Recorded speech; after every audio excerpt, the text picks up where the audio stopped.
Also, sag einmal, wir haben Fastenzeit und du haust ein über den Scheinendrescher.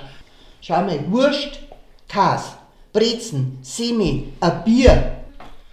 Kannst du nicht einmal auf was verzichten, ha? Ja, deine Nörglerei, auf die kann ich gut verzichten. Bäh, was ist denn das? Ja, das ist eine Fastensuppen.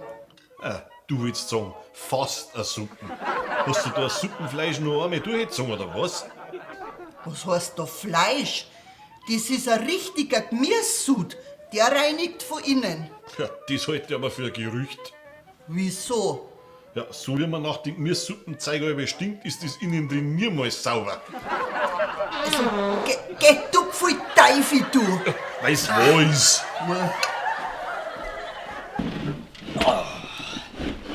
Grüß euch. Hallo. Servus. Braucht ihr die Karten? Ja, bitteschön. Bitteschön. Dankeschön. Darf ich euch dabei schon was zum Trinken bringen?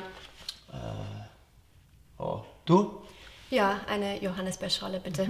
Und für mich ein helles bitte. Eine Johannisbeerschorle und ein helles Kipp sofort. Danke. Du hast doch gesagt, du willst 14 Tage kein Bier mehr trinken. Ja, schon.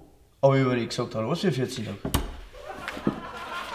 Ja, ich weiß auch nicht, dass die Fastendrinks so furchtbar eklig ausschauen müssen. Findest du? Also meiner gar nicht.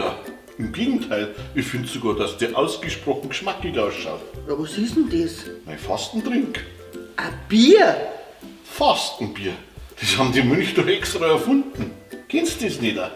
Flüssiges bricht Fasten nicht. Ja, dann. Hey, das ist für meins. Bayern Comedy wird unterstützt durch die private Landbrauerei Schönram.